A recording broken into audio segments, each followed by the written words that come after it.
베드로전서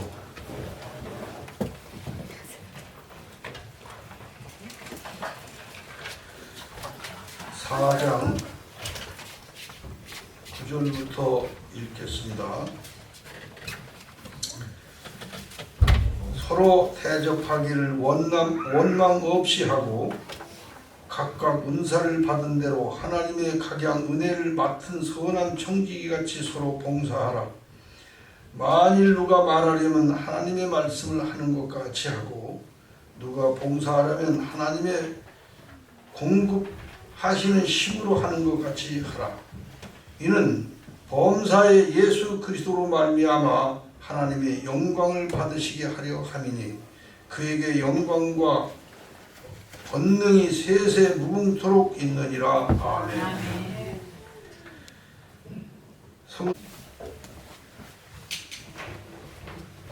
구절 베드로전서 4장 9절 말씀을 한번 읽어주시기 바랍니다. 시작. 서로 대접하기를 원망 없이 하고 서로 대접하기를 원망 없이 하라. 대접하는 일을 그냥 일반 가정에서 손님이 오고 대접하는 그런 말씀을 한 것이 아니고 서로 대접하기를 원망 없이 하고, 이 말씀은 손님이 일반 가정에 온 것을 잘 대접하라 그런 내용이 아니고, 베드로가 이 서신을 쓸 때 이 당시 로마 제국의 통치 하에 있던 모든 사람들 가운데는 나그네들이 많았어요. 그 나그네들 중에는 순회 설교자나 예수 복음을 전하려고 전도자로 나선 나그네들이 특히 많았습니다. 그들을 영접하여 대접한다는 것은 힘들고 번거로운 일이었지만 그것을 실천할 수 있는 구체적인 그러한 사랑을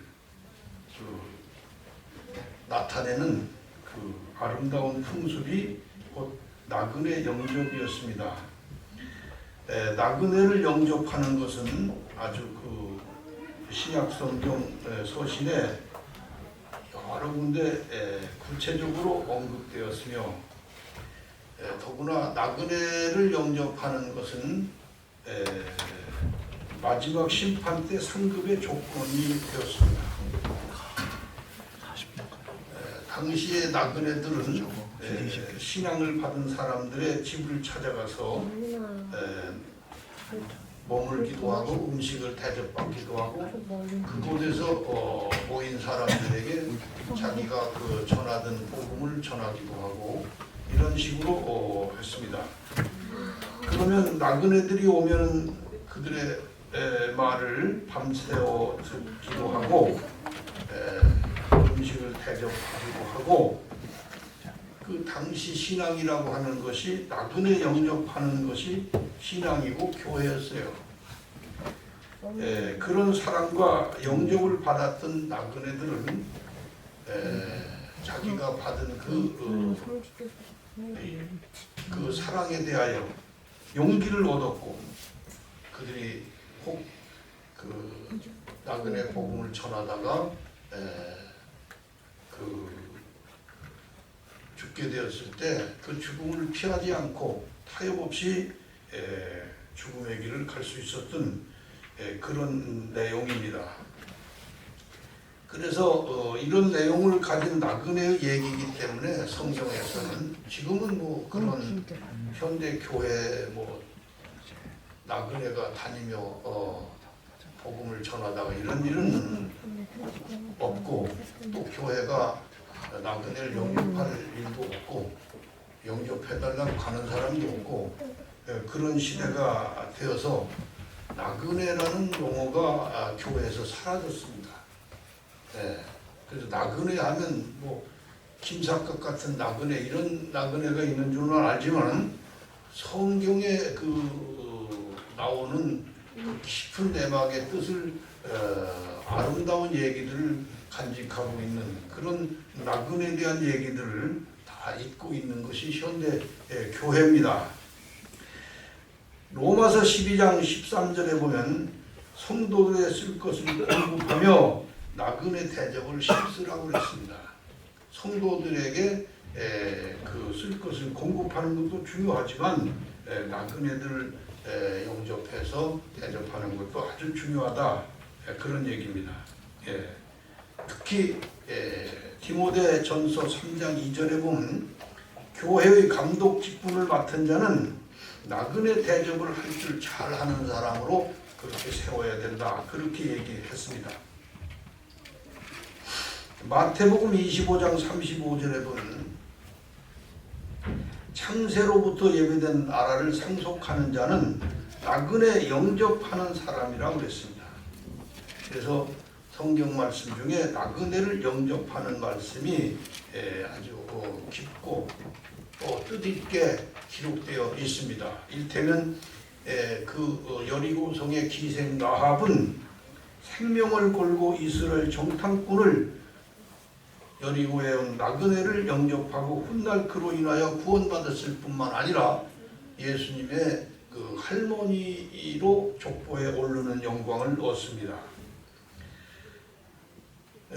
또 아브라함은 나그네 세 사람, 하나님께서 나그네로 변장하고 온 나그네를 영접하는 그것 때문에 아브라함은 여러 가지로 하나님의 인정을 받는 그런 축복을 받습니다.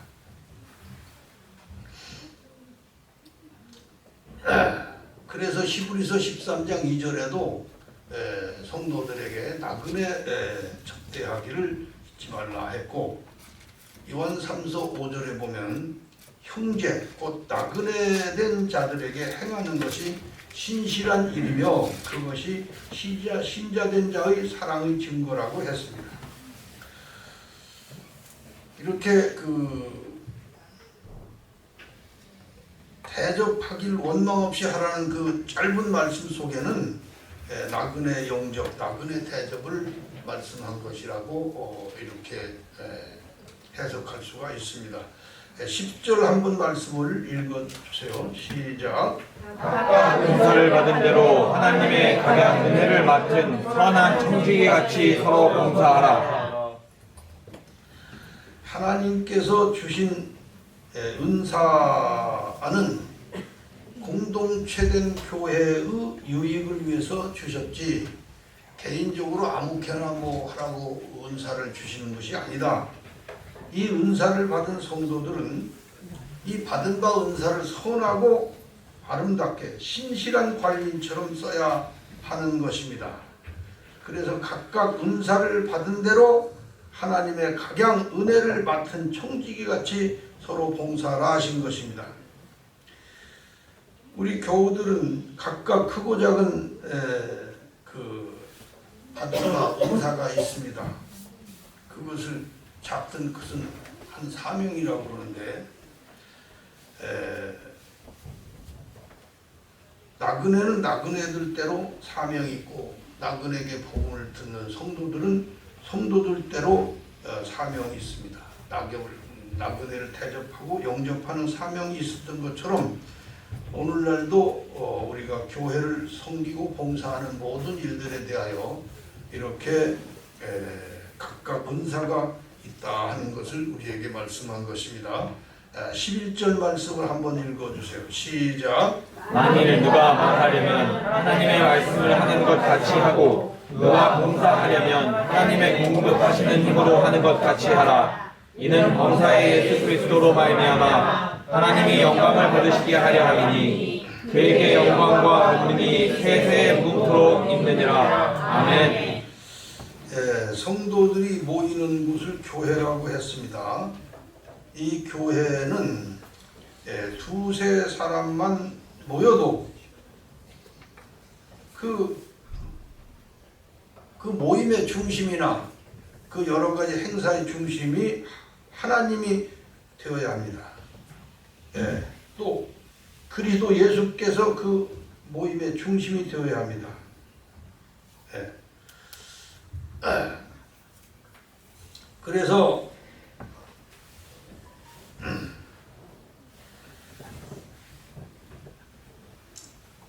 우리들에게 주신 그 은사를 아름답게 사용할 수가 있다, 그런 얘기입니다. 예수 그리스도로 말미암아라고 한 이 말씀은 나그네 정신으로 말미암아 그런 얘기인데, 영광과 권능이라고 그랬습니다. 이것은 하나님의 말씀과 하나님의 약속 속에 있는 영광이요 권능을 말씀한 것이다, 그런 얘기가 되겠습니다. 그 다음 말씀을 한번 12절 말씀을 읽어주세요. 시작. 사랑하는 자들아, 너희를 시련하려고 오는 불시험을 이상한 일 당하는 것 같이 이상히 여기지 말고. 사랑하는 자들아, 너희를 시련하려고 오는 불시험을 이상한 일 당하는 것 같이 이상히 여기지 말고. 불시험이라고 하는 것은 예수 믿는 성도들, 특히 복음을 전하러 나선 당시에 나그네들에게는 항시 있는 일이었습니다. 그러니까 복음을 전하면서 받는 고난과 핍박을 무엇 때문에 주시느냐, 훈련시키시는 하나님의 뜻이었다, 그런 얘기입니다.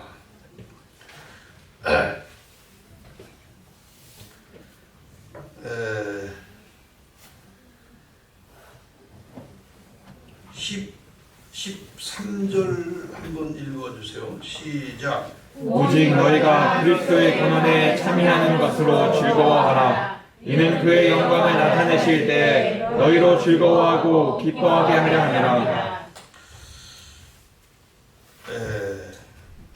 고난에 참여, 그리스도의 복음의 고난에 참여하는 것, 또는 영광을 나타나실 때라고 말씀한 것, 이것은 보통 문장이 아니고 엄청난 문장입니다. 이것은 순교를 당할 때를 얘기한 거예요. 순교를 당할 때나 너희가 복음을 전하다가 죽게 됐을 때, 그때 기뻐할 수 있는 그런 훈련을 쌓아라, 그런 얘기를 하신 것입니다. 14절 말씀을 읽어주세요. 시작. 너희가 그리스도의 이름으로 욕을 받으면 복 있는 자로다. 영광의 영 곧 하나님의 영이 너희 위에 계시니라. 너희가 그리스도의 이름으로 욕을 받으면 복 있는 자로다. 영광의 영 곧 하나님의 영이 너희 위에 계시니라. 이 말씀은 영생의 약속을 받고 또는 영생의 확신을 가지고 죽임을 당한다면 복 있는 자로다, 그런 얘기입니다. 영광의 영이라고 하셨어요. 영광의 영이라는 것은 순교 정신을 얘기한 것입니다. 순교 정신, 나그네 정신 위에 있는 순교 정신.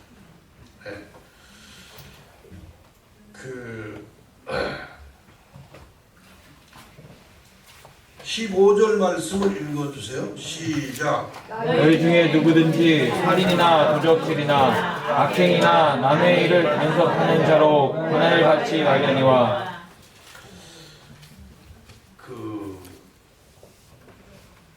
불의한 방법으로 소원을 이루려 하지 말라 하는 그런 말씀입니다. 일테면 그때 당시에는 해당하지 않는 얘기로 예화를 들자면은, 오늘날 예화로 든다면 교회 건축을 하기 위해서 교회 재정에 도움을 주려고 불의한 방법으로 돈을 벌어서 교회 된다든가, 그거는 안 됩니다. 불의한 방법으로 교회 건축을 어쩔 수 없이 해야 되니까 남의 돈을 사기를 치다, 이런 것은 있어서는 안 됩니다. 교회 신자로 알려진 자가 살인이나 도적질이나 사기꾼이나 악행한 자로 수갑을 찬다면은 하나님의 영광을 그것으로 가릴 뿐만 아니라 많은 신자들을 실족하게 하는 원인이 되는 것입니다. 그래서 기독교의 신자들에게 주신 말씀 중에 제가 뭐 90년 전에 20-30년 전에 썼던 그 초보에서 성숙으로라고 하는 예배소설을 가까이 을 썼는데 거기에 에베소 4장 28절에 있는 말씀이 도적질하는 자는 다시 도적질하지 말고 돌이켜 빈궁한 자에게 구제할 것이 있게 하기 위하여 제 손으로 수고하여 선한 일을 하라 이렇게 말씀한 도적질이란 말에 대하여 그런 기록이 있는데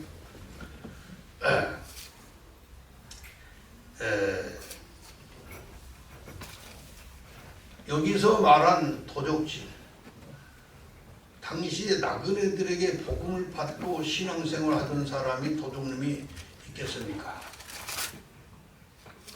그 신자 중에 남의 집에 들어가서 도적질하는 그런 도적질을 말한 것이 아니고 이 말씀은 그 신앙생활을 하면서 놀고 먹는 것을 말한 거예요. 놀고 먹고 남에게 신세지고 사는 것을 도적질이라고 한 거예요.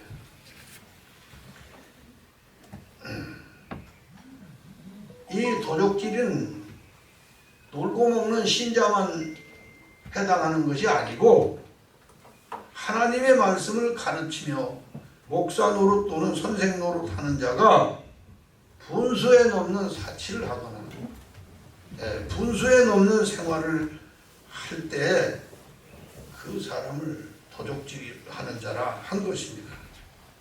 힘써서 일해서 일할 수 없는 약한 사람을 도와줄 수 있는 자가 되라. 그것이 성도의 일이고 힘써서 하나님 말씀을 연구하고 힘써서 최선을 다해서 하나님 말씀을 전하는 그러한 지도자가 되라. 그런 얘기지 전 진짜 도둑질하러 다니는 사람에게 한 말이 아닙니다. 또 남의 일을 간섭하는 자로 고난을 받는다는 얘기가 나오는데 복음을 전하려 나선 나그네 된 자가 또는 오늘날로 말하는 목사 된 자가 이런 자들이 복음을 전하는 것 외에 다른 일을 할 때 남의 일을 간섭하는 것이라 한 것입니다. 쉽게 말하자면 목사 된 자가 신자들에게 열심히 복음을 전하면 됩니다.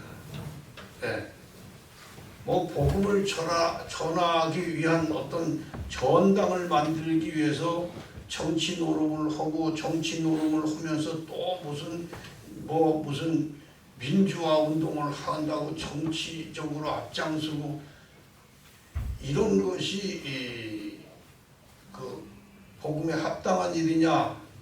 성경에서는 그걸 금한 것입니다.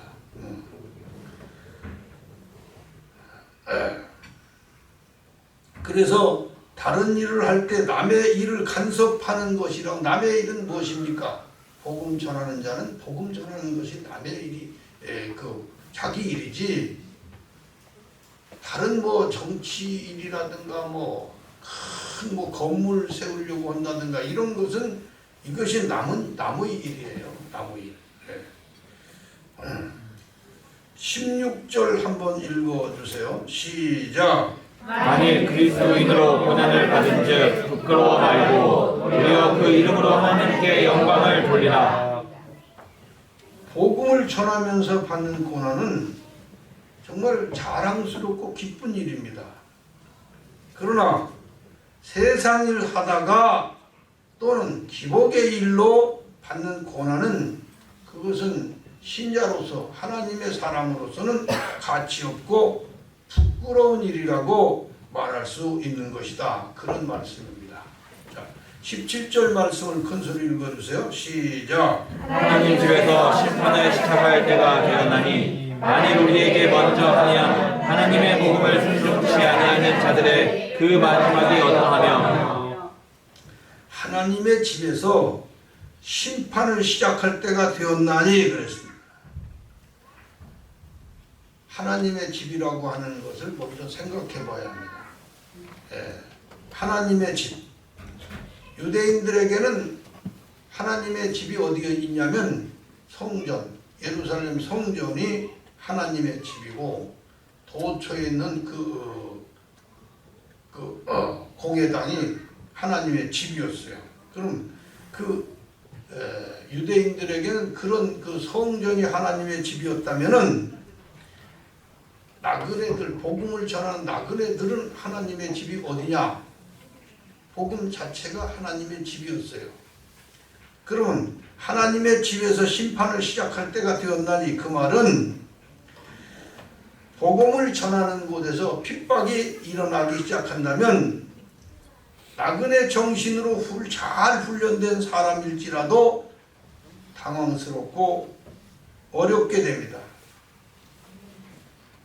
그렇다면 잘 훈련된 사람도 어려워진다면 기복신앙으로 예수 믿던 사람들 또는 겨우 기본 복음도 깨닫지 못하고 예배당 왔다 갔다 하는 사람들이 그런 핍박을 당하게 될 때 그 형편이 어떻겠느냐? 기복신앙하는 자나 기초가 없는 사람들은 그러면 다 무너지고 만다는 것입니다. 18절 한번 읽어주세요. 시작. 또 의인이 겨우 구원을 얻으면 경건치 아니한 자와 죄인이 어디서리요. 의인이 겨우라고 그랬어요. 의인이라는 건 나그네 정신의 사람들을 의인이라고 그랬는데 나그네들이 겨우 핍박을 견딜 정도라면 기복신자나 초보신자들, 훈련되지 않은 신자들은 어떻게 그 시련을 이기겠느냐? 이 말씀은 나그네들뿐 아니라 모든 신앙인은 강력히 대비된 훈련이 있어야 된다는 것을 분명히 말씀해 주신 것입니다. 19절 말씀을 읽어주세요. 시작. 그러므로 하나님의 뜻대로 고난을 받는 자들은 또한 선을 행하는 가운데 그 영혼을 입으신 주물 주께 부탁할지어다. 핍박이나 환난을 끝까지 이겨낸 자들은 그 영혼을 하나님께서 확실하게 책임져 주신다는 말씀이 이 베드로전서 4장의 끝을 맺는 말씀입니다. 참 어려운 시대를 우리가 살고 있습니다. 특히 한국의 복음이 참 다른 나라보다 더 열심히 전해진다고 생각하며 자부심을 가졌던 그 기독교인들의 그 깨지는 소리가 지금 울려나고 있습니다. 기독교인들의 한국 기독교인들의 기복신앙의 결과가 지금 드러나고 있는 현실입니다.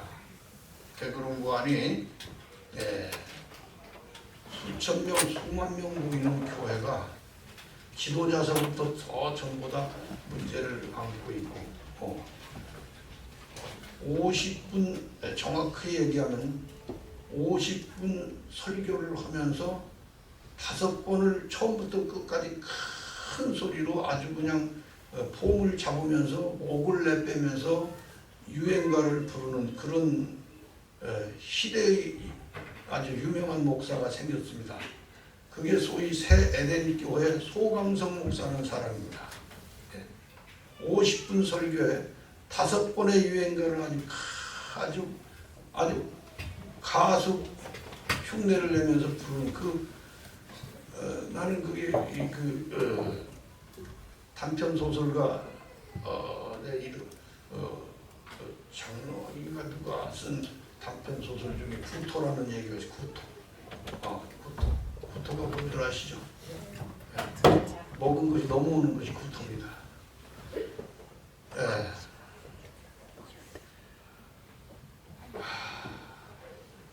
거기가 몇천 명, 몇만 명이 모인다는 교회라는데 난 그것 지금 듣고 있어요. 지금 여기 저 유튜브에 들어 있어요. 한번 원한다고 여러분이 들어준 경우가 있어요. 그걸 그렇게 하고 나서 또 은혜 받았다고 하고 이게 참 어려운 시대가 됐습니다. 이게 기복 신앙의 그 결과의 증거입니다. 구분을 못하니까 무엇이 예배인지 무엇이 복음인지 무엇이 참된 것인지를 이해를 못하니까 제가 오늘 그 조금 일찍 끝나려고 아예 얘기를 이 말씀 전하는 걸 일찍 끝나려고 생각을 했어요. 여러 가지 여러분에게 다른 얘기를 할 게 있어서 그렇게 일찍 끝났습니다. 광고 시간에 제가 좀 얘기를 하겠습니다. 이것으로 강론은 마치고